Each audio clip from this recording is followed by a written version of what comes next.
Good morning, and thank you for joining us. Welcome to our annual Louisiana Early Ed Month. My name is Dr. Libby Saunier, and I'm the Chief Executive Officer of the Louisiana Policy Institute for Children. I'm honored to welcome you all today to our keynote this morning. I'm also honored to recognize the title sponsor for Louisiana Early Ed Month 2025, Entergy. This event would not be possible without their generous support we have received and all of our sponsors and donors. Also, thank you to our governor, Governor Landry, for again proclaiming February 2025 as Early Ed Month. Now, we have a message from Louisiana Superintendent of Education, Cade Brumley, who this past year reinstated an assistant superintendent in the Office of Early Childhood, cementing the importance of early childhood education and our efforts to ensure our children receive a quality education.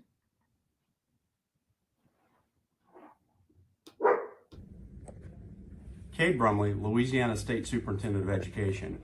One of our priorities at the Louisiana Department of Education is for early child care that leads to kindergarten readiness. I wanted to take a moment to wish you a happy Early Ed Month and also share my appreciation for the work the Policy Institute is doing to help support owners and leaders and teachers and families across the state of Louisiana in early care and education. I hope you all have a great month, and if our office can do anything to help, just let us know. Thank you again to Dr. Brumley for that message. As you enjoy today's address and the rest of this month's activities, we invite you to share your participation with us on social media using the hashtag LA Early Ed Month. At this time, it is my great honor to introduce you to Rakesha Walker, Director of Bright Star Child Care Center and the 2025 Early Childhood Leader of the Year, who will kick us off today's event and introduce our esteemed keynote speaker. Thank you, Dr. Saunier. I don't know about you, but I think that something as important as early childhood education deserves an entire month of programming, celebrations, and events. I'm honored to be a part of Louisiana Early Ed Month. Early childhood education is necessary for the future success of our state. It's imperative that we invest in our earliest learners and prepare every child in Louisiana for success when entering kindergarten. The goal is achievable here in Louisiana, and we can achieve it through the collaborative effort of state agencies, families, quality early childhood education providers, and communities. Louisiana students are just as capable as students anywhere in America. When given the right tools to thrive, as an early educator, I especially know this to be true, and why I'm so committed to providing quality early childhood education at my center. To make sure children birth to age 4 are best positioned to achieve success in school and in life. This is why I'm so honored to be here today to introduce today's keynote speaker, Dr. Dan Wuori. With more than 30 years of early years leadership, Dr. Dan Wuori is the founder and president of Early Childhood Policy Solutions, a bipartisan public policy consultancy focused on the needs of young children, their families, and the early years professionals who serve them. A former kindergarten teacher and school district administrator, Dr. Wuori also previously served as Deputy Director of South Carolina First Steps to School Readiness, the state's comprehensive public-private early learning initiative. Many of us may recognize him from his social media posts about child development. With that, I'm proud to turn today's program over to Dr. Wuori. Well, Rakesha, thank you so much, and thank you for the invitation to be here. Congratulations on being named the Early Childhood Leader of the Year. That's just fantastic. I want to thank the Policy Institute as well, and Dr. Saunier for the invitation to be with you. I've been asked to spend a little time today talking to you about a book that I have written recently. You can see it in enlarged form over my shoulder. The book is called The Daycare Myth: What We Get Wrong About Early Care and Education and What We Should Do About It. And the book is very much focused on what I perceive to be a disconnect between what we know from the science of early development and how that plays out in our public policy, not only in Louisiana, certainly, but all across the nation and indeed, in many cases, all across the world. And so I hoped that the book would be a bit of a conversation starter for the field about the needs and the importance of the period from prenatal to 3 in particular.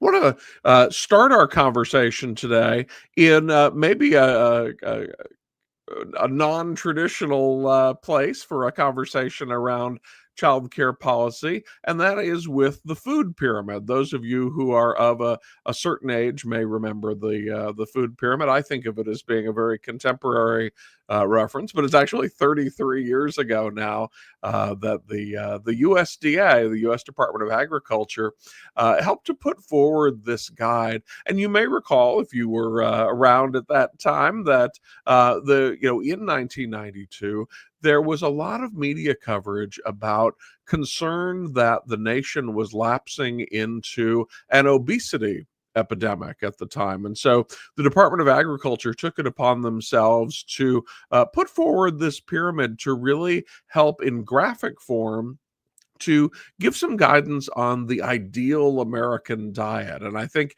to this day, that it's a really ingenious way of doing that, because if you just look at the pyramid shape itself, the idea here was that it would be populated with the food groups, and that at the base of the pyramid, the big broad base there would be the foods that we would encourage as the foundations of a healthy diet. So think about the very healthiest foods for us at the base.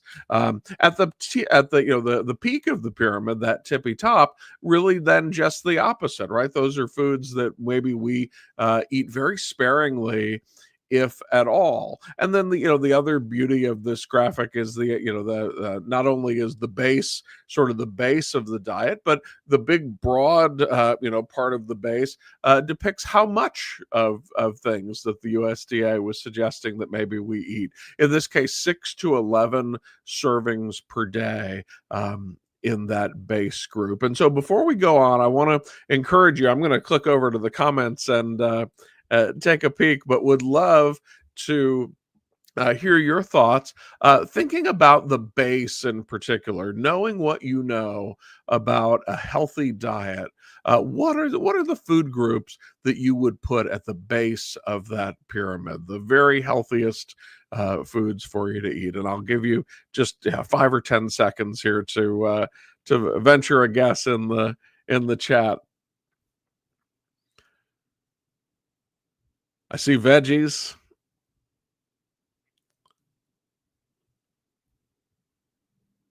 Anyone else care to comment? In the interest of time, I'm gonna keep us going, but I can see as answers are coming in that your responses are very similar to what I am now used to audiences sharing, right? That fruits and vegetables are routinely identified as the kind of the healthiest food groups. What would you put at the top of the pyramid? What are those foods that maybe you would think about avoiding altogether, or eating very sparingly in your diet?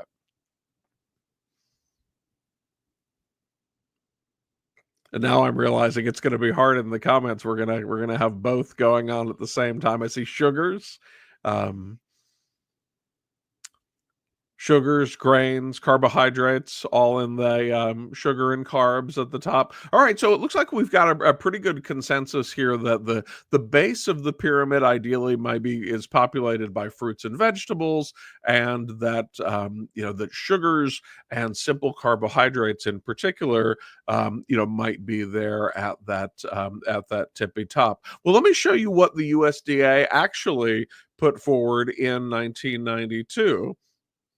And that was that at the base of the pyramid, just the opposite of what you are suggesting. In fact, bread, cereal, rice, and pasta were what they put down as the basis of a healthy diet at the time. Maybe our first hint should have been that this wasn't the Department of Health. This was the Department of Agriculture putting this forward, but that's maybe a topic for another day. But you can see that the federal government actually recommended a lot of those simple carbohydrates as the basis of a healthy diet. At the tippy top of the pyramid, then, they added, let's see if we can get my slide thing going here, fats and sweets. And so I'll go ahead and I'm going to click one or two more times here and fill in the rest of the pyramid.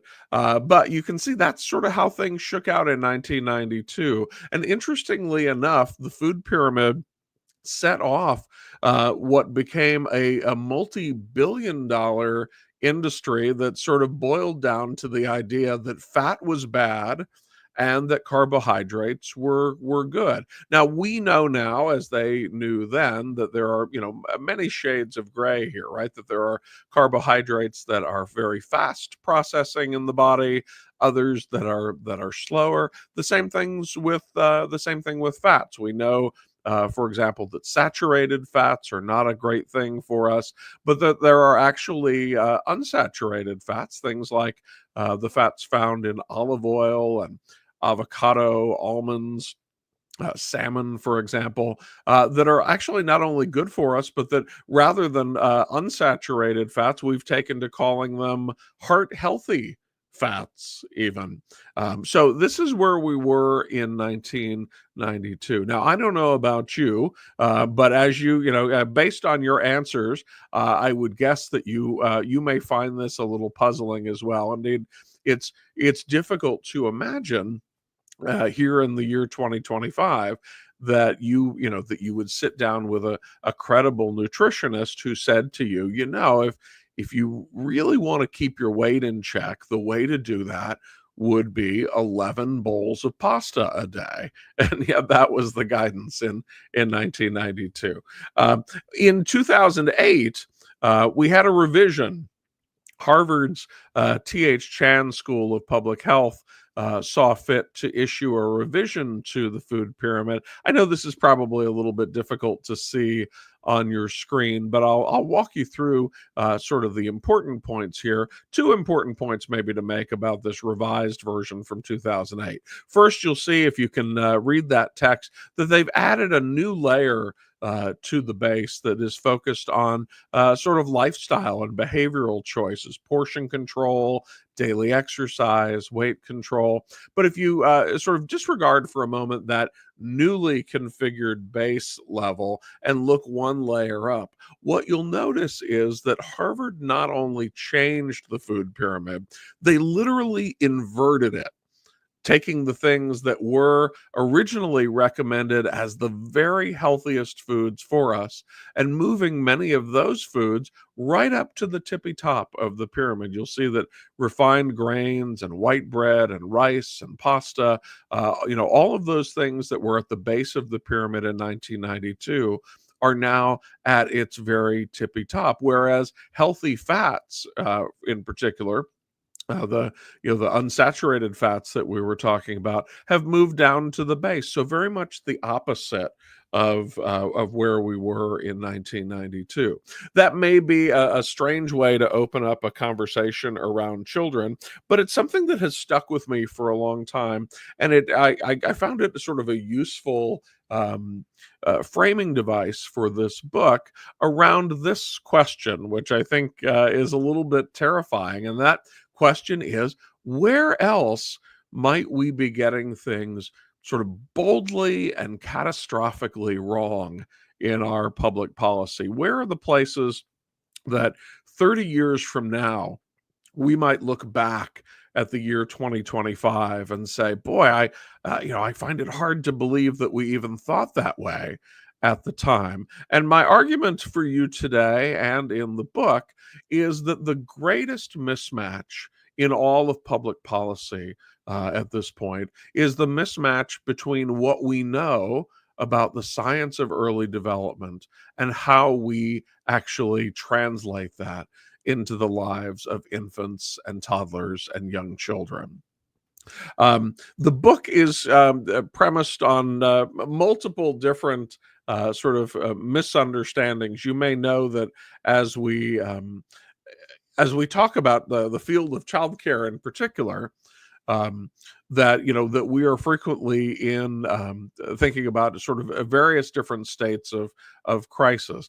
I make the case in the book, and I don't know how many of you are comic book fans, but in the world of Superman, there is a place called the Bizarro World, and the Bizarro World is named that because it is just the opposite of the Earth. It is, everything is opposite of the way that it ought to be. You can see there from the graphic that, where the Earth is a sphere, the Bizarro World is a cube, and day is night, and up is down, and everything is backward in the Bizarro World, including, incidentally, that there is a version of Superman in the Bizarro World, but instead of being a hero, he is a villain.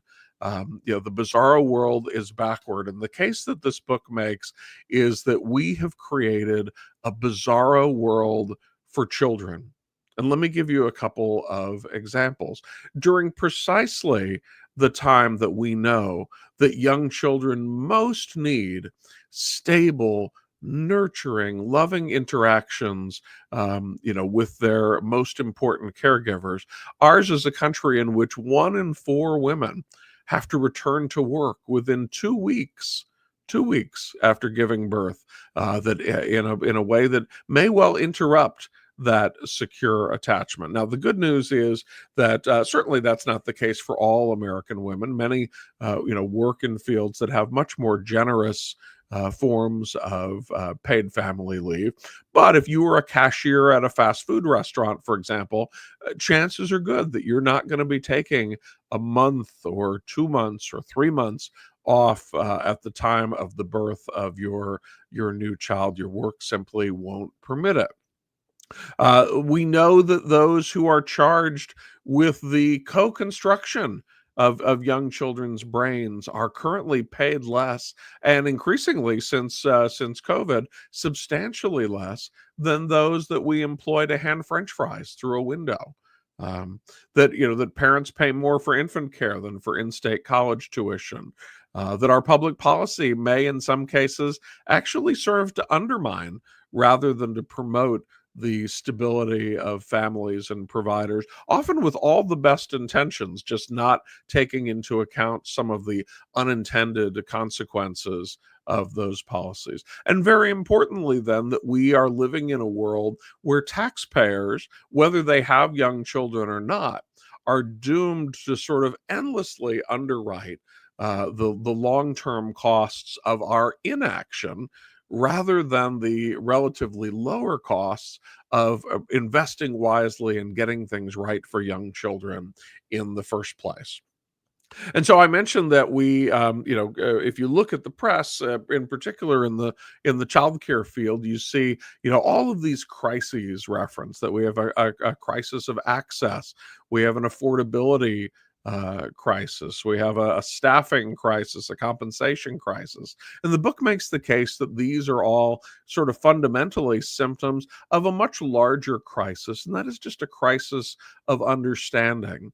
And that understanding gets to the point that for the better part of 100 years, we have held this belief that there is this thing called daycare that exists in its own separate bubble, right? That it is distinct and separate from education, that young children require caretaking, whereas older children get involved in learning. And what we know, in fact, is that that is not the case. In fact, that it is wildly off base.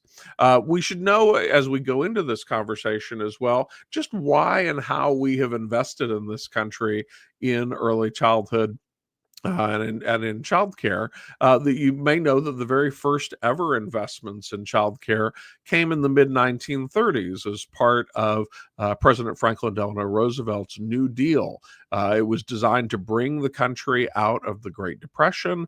There was, widespread unemployment in the country. And President Roosevelt sought to resolve that in part through the creation of something called the Works Progress Administration, and the creation of all of these public works projects, sort of infrastructure projects that would help to put the nation back to work through the creation of parks and roads and hospitals and all sorts of infrastructure projects that were needed.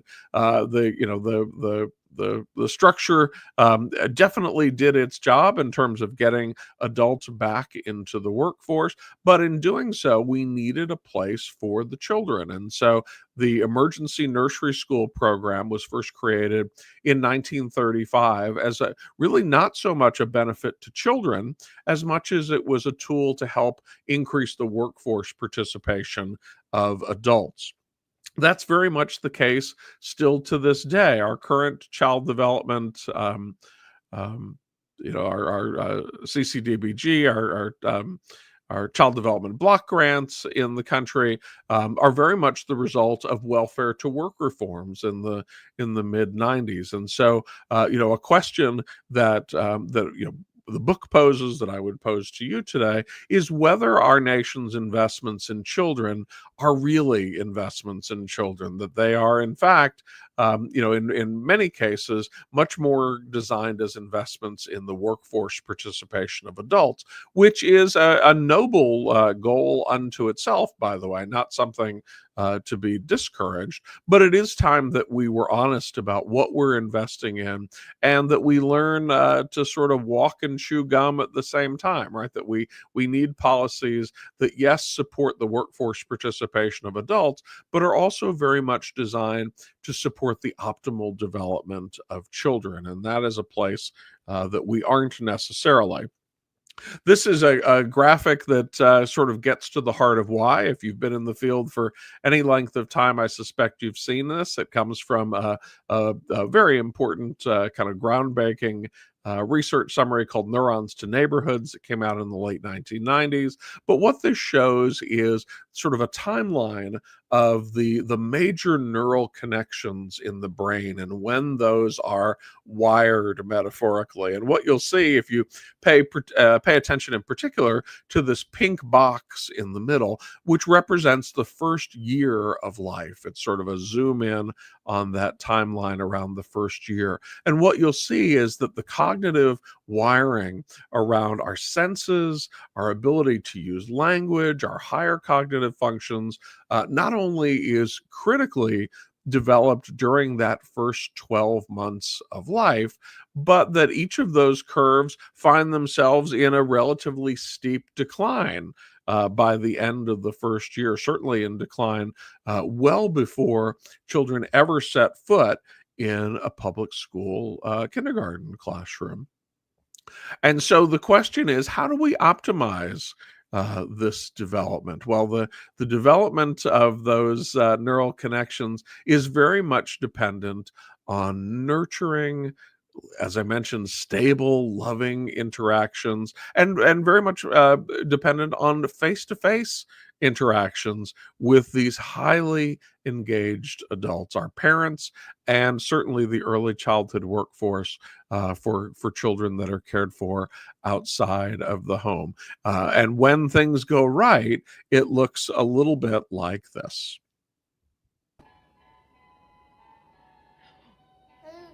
Ooh. Ooh. Oh my God. Oh. So you probably know that we call this a serve and return interaction. If you think of tennis, right, the players hitting the ball back and forth across the net to one another, this father and newborn interacting with one another face to face, eye to eye. Emulating these vocalizations back and forth is such a powerful form of learning for young children. It's exactly what we need to develop Let's see here. And so it raises this question of, at the public policy level, I have spent many years working with governors' offices, with state lawmakers who have articulated this goal for our public policy. And that is that we want children to come to kindergarten ready to learn. And let me restate that. They want us to come to kindergarten ready to learn, as though kindergarten is the place that learning begins. And we know, very clearly from the research, and more clearly than ever, that that is not the case. And so it raises an important question. I'll give you a moment again in the comments to insert your answer. But here's your pop quiz. Just when does learning begin? Take a moment and pop your answer into the comments for me. When does learning begin? If not in kindergarten, when might we say that it begins? See, at birth, in the womb. I'll give you just a moment for a couple more comments. In utero, at birth. These are fantastic answers. I'll go ahead and I'll give you my my version of sort of a grade on your answers at this point. I would say if your answer was that learning begins from day one at birth, that is an A or an A minus answer. That is a terrific answer. If in fact, though, you said that learning begins in the womb, I would give that maybe the A plus answer at this point. And it is fascinating for us to watch as more and more research comes in about different forms of prenatal learning. And so we know that that young children are learning, and we'll talk about this prenatal learning in just a moment. But we know that early childhood is very much like an apprenticeship, right? That young children are very skilled observers. In fact, it's how in part they learn to speak, from watching our faces. If you think back to the video we just saw of the father and the baby interacting face to face, our newborns are expert observers, and looking at our emotional state and how our mouths move to make all of these wonderful sounds that we can make. And that continues all throughout early childhood as children progress toward more and more sophisticated forms of the examples that are set in front of them. This video is a wonderful example, and so I'll let it speak for itself. But look at this little apprentice as he is working to emulate his big sister. Oh.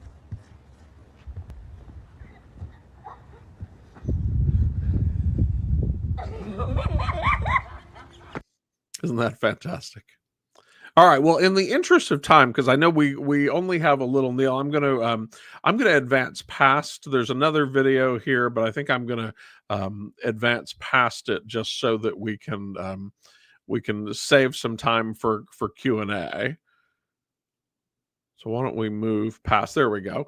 And so I want to take just a moment to address this question of learning in utero. There is something sort of magical that happens between 24 and 26 weeks of gestation, and it has sort of a difficult name. It's called thalamocortical connectivity. I even trip up on that. But what you need to know about this is that the thalamus is sort of an egg-shaped a structure in the middle of the brain that has a very important job. The thalamus helps to collect sensory data that is coming in from our sensory organs, our ears, our eyes, our noses, our mouths, and transmits that data to the cerebral cortex. If you think about basically any picture of a brain you've ever seen, the cerebral cortex is the outer layer, the kind of wrinkly part and the outer portion of the brain, and the thalamus transmits that. And so it's interesting to think, that actually we need more than ears to hear, that it's really a combination of our sensory organs and the specialized areas in the cerebral cortex that help us to make meaning of that data. And so about 24 to 26 weeks is when the those two parts, the thalamus and the cerebral cortex, sort of get wired together in the brain as children are developing in the womb. And what that means is that is the opportunity for the activation of the senses. The children, for example, can begin to hear in utero around that time, 24 to 26 weeks. We have, incidentally, much better evidence that that hearing is pretty well developed, certainly by 30 weeks of pregnancy. So, in particular, in the last 10 or so weeks, the last 2.5 months of pregnancy, the children are really beginning to hear inside the womb. And we know this in a bunch of different ways, in part because of how they show it after they are born. And so we use this guidance to encourage that we, talk to babies in utero, that mom's voice and mom's heartbeat, for example, are the very first sounds that young children hear. And that, certainly later in pregnancy, they can begin to hear voices from outside of the womb. Here's a lovely example. This mom, as you'll see here, her belly starts moving pretty aggressively. She is expecting twins, and this is dad and big sister having a conversation with the babies. Babies. They moved. They're moving. Look. Say hello to them. Hello, baby. Hello, baby. Hello, little ones. Hello. Hello. Say I love you. Hello. Oh. One choice. Hello. Hello.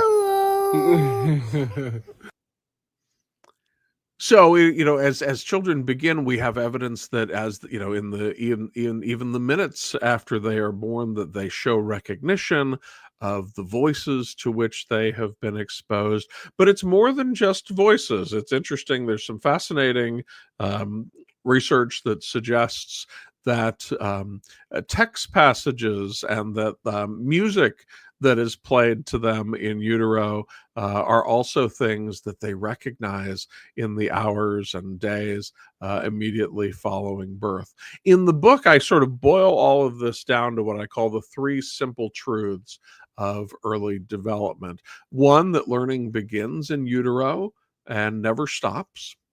2, that period from prenatal to 3 is a uniquely consequential window of development during which the fundamental architecture of the brain is wired in ways that ideally will help to support children for many, many years to come.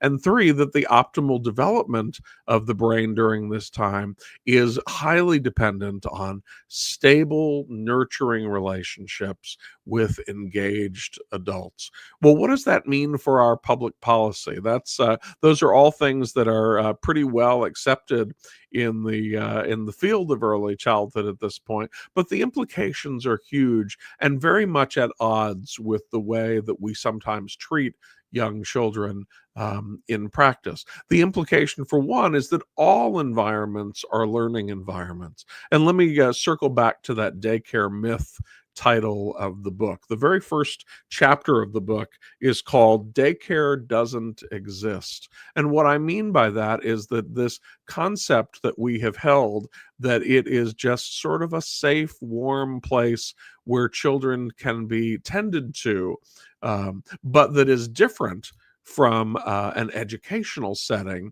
is really not the case. That this sense that childcare or daycare is not an educational setting, whereas school environments are, is a really false distinction. That all environments for young children are learning environments. The question is really, how good a learning environment are they? And what we know is that the classrooms in which these children find themselves, in particular from prenatal on up through three, obviously, well, after birth to three, really are learning laboratories second only to the home in terms of their potential to shape our lifelong developmental trajectories. And so it raises a question for our conversation around public policy, and a question for us to think about in terms of what we have come to refer to as the child care industry. And the question is, are we here to provide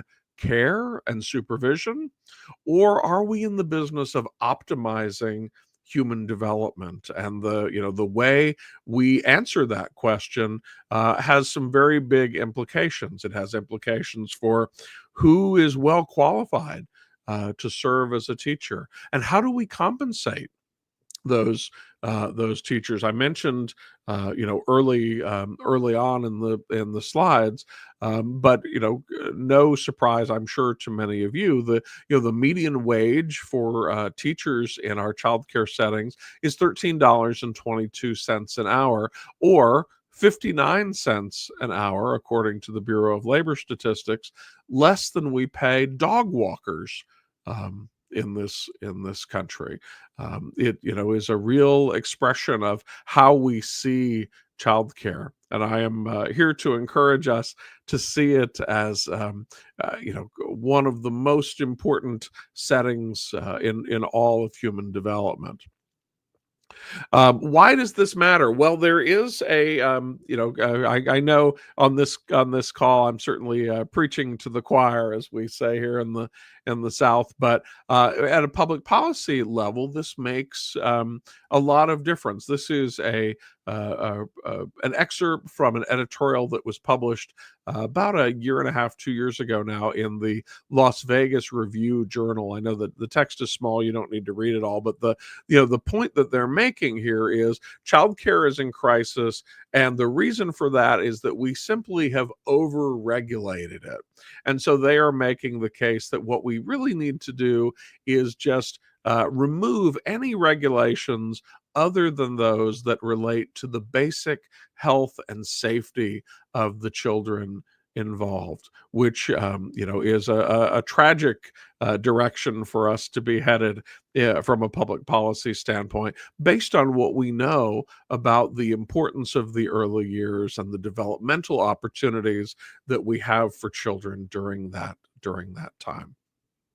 The message to parents in the book ultimately is that this choice as to what, where and how your baby will be attended during those critical early months and years is really one of the most important, if not the most important, decision that you will ever make for your child. You will find in the book and elsewhere, I am an advocate that that healthy, positive development can happen in the home, and it can also happen outside of the home. But to do it outside of the home also means that we need to have the right supports and structures and the right sorts of interactions. I think about this very much from a developmental standard, that these are things that young children need, and we need to make sure that they're provided. The bottom line here is that as you are choosing an early childhood program for your child, you are not selecting a babysitter, right? That you are literally choosing the adults who will help to co-construct your child's brain in ways that will have long-lasting implications. And to this audience in particular, I think of Rakisha and her introduction, and EC Leader of the Year title. It speaks to the importance of the early childhood workforce. So many of you who have dedicated your lives to making sure that children get onto the right track developmentally. I know our time is getting short. I'm going to go through these last couple of slides very quickly so that we can get to the Q&A portion. But I think it's important from a policy standpoint that we have this data at our fingertips. And the question here is, if we get things wrong, and in fairness, we are in many cases getting things wrong, who pays the cost? And the answer is all of us. It's interesting, interesting to note. It doesn't matter, certainly there are implications for, for the children themselves, for their parents, but for each and every one of us as taxpayers, we are paying endlessly the costs of our failure to get things right for young children during the early years. You probably know this graphic, the Heckman curve. Jim Heckman is a Nobel Prize-winning economist, formerly of the Minneapolis Federal Reserve, now at the University of Chicago, who has spent much of his career looking at the long-term return on investment from various different investments in humans, right? And what he has found is that the greatest return on investment happens with interventions that begin even prenatally, and that you'll see that as the curve dips off as we move into K-12 education, into job training, post-secondary. Not that there's not a return on investment there, but a much greater return resulting from investment in very young children. Ironically, if we were to put a sort of an overlay here and show, where the money we're actually investing is, you would find that it is very much an opposite sort of curve, that we're spending, much more on K-12 education, for example, than we are on the years of early childhood.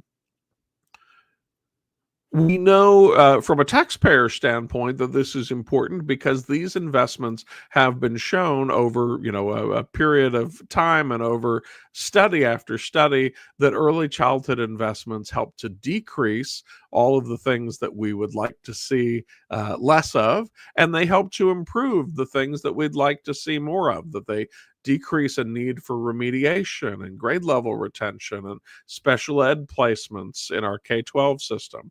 They decrease our utilization of social services, our dependence on social safety net services in adulthood. They decrease our interactions with the criminal justice system. One thing that is not on this slide, but I want to mention, they decrease negative health outcomes.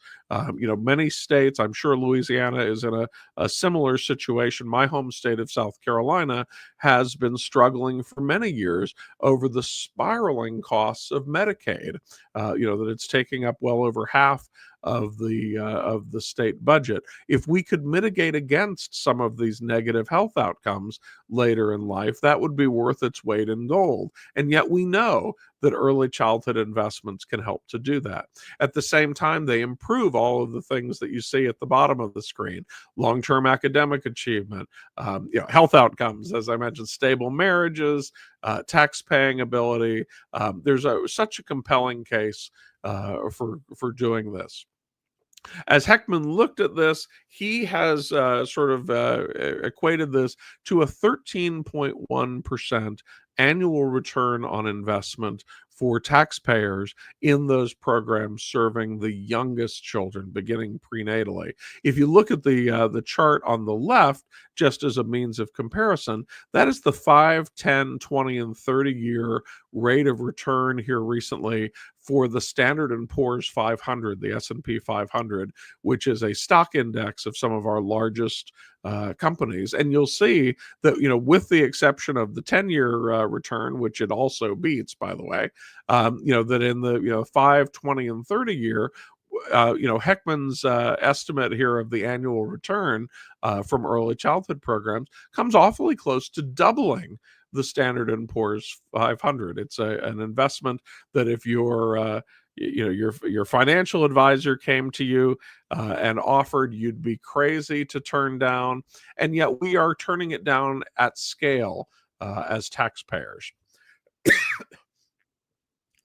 So I think that we are just about, I think we got 2 more slides, Libby, and then we'll jump into questions. important that you know as well, it is difficult as policymakers to have conversations that are reliant, admittedly, on the idea that if we just invest wisely now, that 20 or 30 years in the future, things might be very different. And so I want to throw this data in as well. Our colleagues at a group called Ready Nation released a fascinating report about 2 years ago now, where they looked at the real-time costs. So not 30 years from now, but this year, the real-time cost of insufficient programs for infants and toddlers in particular. So not childcare writ large, but infant toddler care in particular. And you'll see on the screen that what they came up with was an annual, a nationwide cost of $122 billion, billion with a B. And you can see that is primarily borne by parents, by their employers.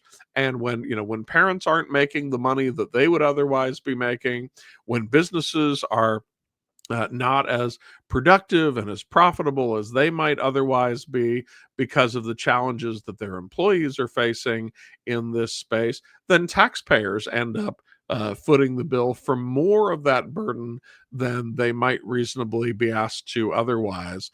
And so it is a shared cost, $122 billion. What does that equate to in Louisiana in particular, though? And that is $1.3 billion annually, according to Ready Nation. So the next time you're having a conversation with policymakers and the question comes up, well, how do we pay for it? The answer, in part, that the book helps, I hope, to illustrate, is that we're already paying for it. We're just doing it in the dumbest possible ways, right? That we are seemingly content to pay endlessly for negative health outcomes, for more reliance on social services in adulthood, for interactions with the criminal justice system, including incarceration. In many cases, we're paying for the results of our inaction rather than getting things right in the first place. In the book, I equate this very much to like a payday loan. You might know these loan companies that you see in the strip malls that can lend you $200 until next Friday when you get paid, but gosh, you might end up having to pay $300 for the privilege. And so it's the most expensive possible way to do business. I'm arguing the case that that's what we're doing for young children, that we could shrink the size of government, that we could limit the burden on taxpayers in general, if only we were to make really wise, targeted investments in young children that made sure that they got off on the right foot in the first place. I think we would be very well served as a nation. And so that is a very quick sort of initial overview of some of the case that the book makes. The book goes on, incidentally, to talk about ways that we might address this in public policy, places that we are getting things wrong that could easily be fixed, and also places spotlighting different states and different communities that are really moving toward getting things right in this space. So I definitely invite you to check it out. And with that, Libby, I probably went longer than I was supposed to, but I know we've got at least a couple minutes left over. You're right on time. Thanks so much, Dan, for sharing with us. While we're going to have time for Q&A, so please post your questions in the comment section of the platform you're viewing, whether that's Facebook, YouTube, Twitter, LinkedIn. And Dan, you mentioned Ready Nation, and I would say Louisiana was the very first state in the country to do that study that Ready Nation later replicated off of us about what are the economic breakdowns when we don't really invest in our earliest learners, and what does that how does that impact our economy? And so that $1.3 billion that you mentioned from Ready Nation is a product of the work that we've done at the Louisiana Policy Institute for Children with many of our partners, many of which are on today watching. We know that this critical investment has to happen. And to your point by Dr. Heckman is we're going to pay now or pay later, but we're not going to get the return on investment if we don't do it much, much earlier than we're doing now.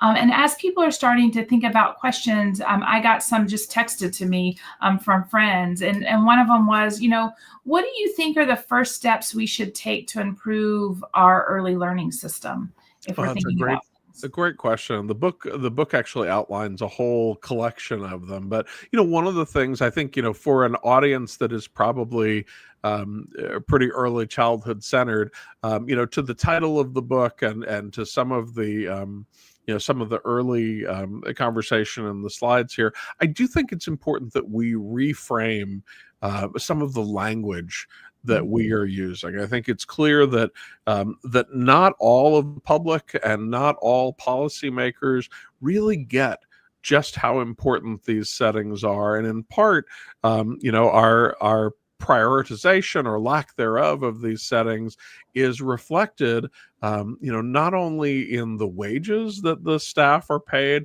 but in the ways in which that they're even referred to, right? That that we, if you work with infants, you are in some cases much less likely to be referred to as a teacher than you are to be referred to as a daycare worker or a child care provider. And I think that those titles don't fully reflect the importance of the role. And so it's interesting. I chose the title of the book deliberately and in an effort to be a little bit provocative. I'm sure many of you on the call know that even the word daycare has become sort of like a four-letter word in the early childhood world. We have this saying, we don't care for days, we care for children, right? And so daycare is very much on its way out in terms of it being a term that is in vogue. But I would argue, that I think daycare and childcare are both terms that we maybe need to rethink, right? And I haven't necessarily landed on the magical solution, whether we call it early care and education or early childhood education, or at some level, if we don't just call it school. Those things would be a way of helping the public to re-envision what this really is, right? That it's not just about will my child be safe and warm for 8 hours while I go to work? It's about really optimizing their development. I want to make really clear too, I am not in any way disparaging the concept of care, right? That care is so essential. It is life-giving and can be life-saving for young children. Young children need our care in abundance, but that's not all that these settings exist to provide. And so, I would encourage everyone listening to really think carefully about the language that we as a field are using, right? That if we want this field to be better respected and compensated differently and looked at differently, then part of that is going to be our changing some of the terminology that we use. We completely agree and know that many, if not all, of our early learning educators agree with that. I have a colleague and friend, Rochelle Wilcox, the very first early educator leader of the year back in 2022, that talks about our teachers, our educators are really brain architects, to your point of the scaffolds that you had in your graphic. And so language is important. It's one of the reasons that we do Early Ed Month, is to really talk about the professionalism that our early educators bring to the table. Because they are not only, to your point, caring for young children, they are educating. And to really be able to educate children appropriately, developmentally, you do have to care for them. It's all tied together, but the language matters. And it's one of the things that we spend a lot of time talking about. That's why we have Early Ed Month. And we don't call it Daycare Month, and we don't call it Childcare Month. We're really talking about early education in its truest form.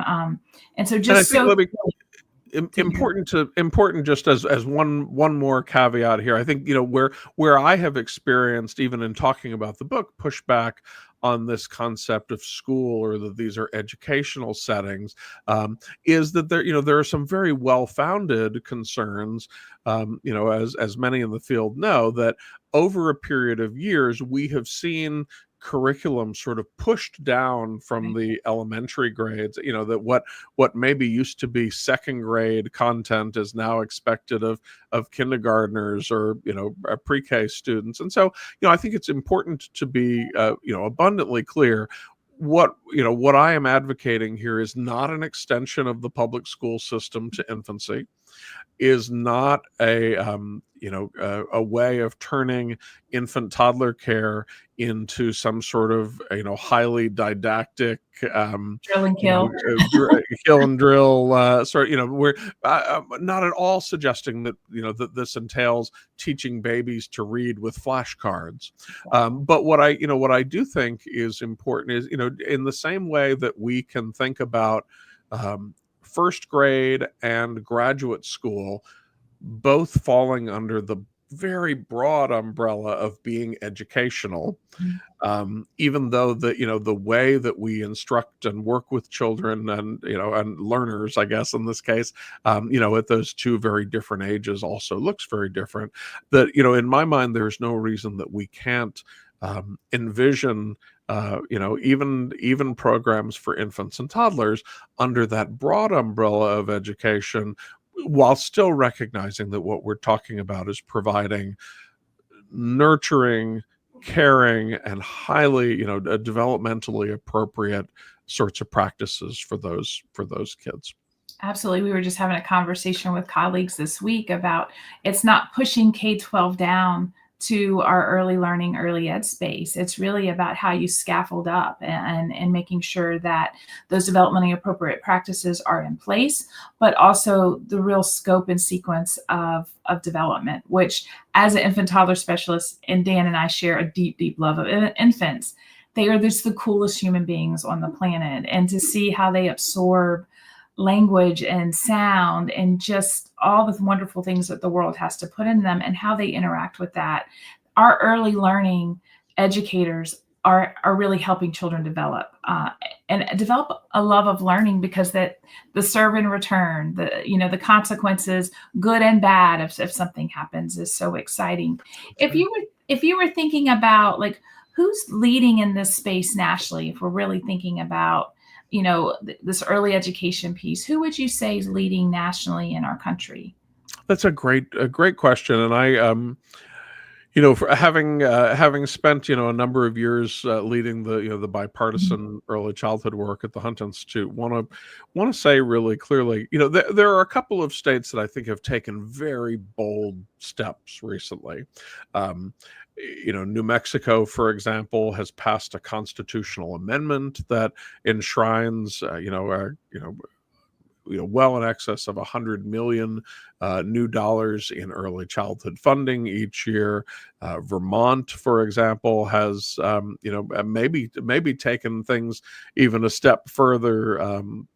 Still, they are at a place where they are, both states making child care subsidies, supports to working families available at a much, much higher rate and at a much higher penetration level for families than many states. But I think, important to say that there's great leadership on this topic all across the country in both red states and blue. And,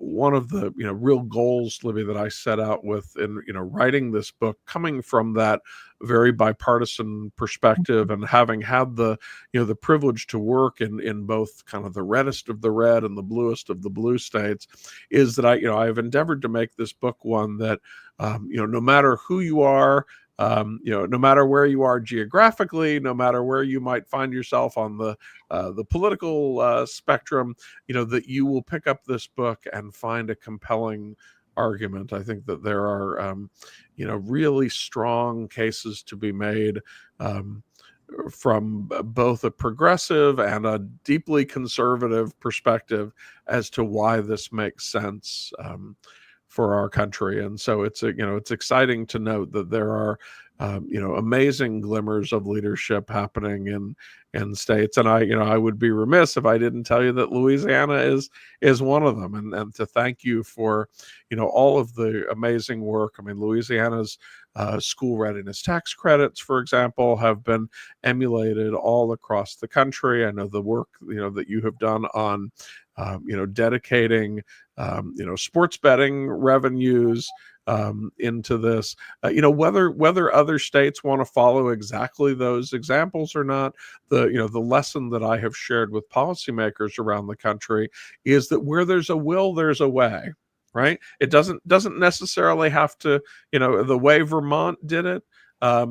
Might not be the way you do it. And that New Mexico, for example, was able to fund their constitutional amendment in part because they have an amazing set of natural resources in the state. It's coming primarily from like excess oil and gas revenues. And so, I've had policymakers say, well, yeah, but don't tell me about New Mexico because nobody else has those resources. Well, other states are putting it together, right? Whether they're identifying, a whole collection of ways, to raise dedicated funding, for example, to invest more deeply here. And I think at the end of the day, that that word investment is what we're talking about here. Is there a cost to providing this service in the short term? Of course there is. But I think the very best evidence suggests that if we make this initial investment, that over time, what we will see is, a dramatic decrease in the cost of service, the reliance on some of these publicly funded services. And I think that right now, politically, even as the federal government is looking, in part through this Doge initiative that Elon Musk is leading, looking at ways to save taxpayer dollars, to shrink ultimately the size of government, that there is a responsible way of doing that, right? And it doesn't necessarily entail draconian cuts to services. It entails investing in a smart way that prevents the need for some of these services in the first place, right? If we have better health outcomes, if we have families that are making better incomes, that have more stable relationships, that are staying out of criminal justice conversations, that's not a cut to services. It's just a diminished need for all of that. And so here's a responsible way that I think both parties should be able to get behind, to really look at how to do right by taxpayers, but also do right by children. I think that's the key message here. How do we do right by our taxpayers? But most importantly, how do we do right by our children? And a couple of key points I want to, as we're closing out today, is one of the things that you said is that all environments are learning environments. And so wherever you choose to have your little person, that any environment they're in is a learning environment. And the other thing I want us to take away from this is that no one state has got it all right.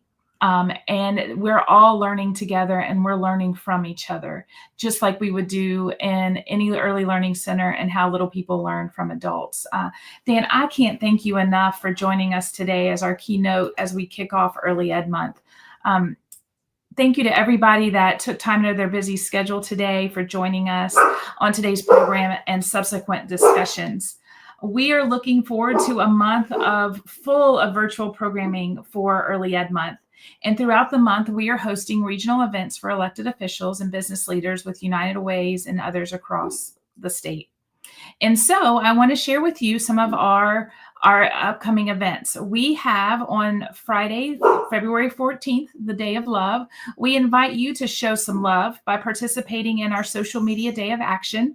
We'll be sharing a social media toolkit with all of you after today's event so that you can learn how to join our social day of media. Again, we want you to show the love for early education in the state of Louisiana.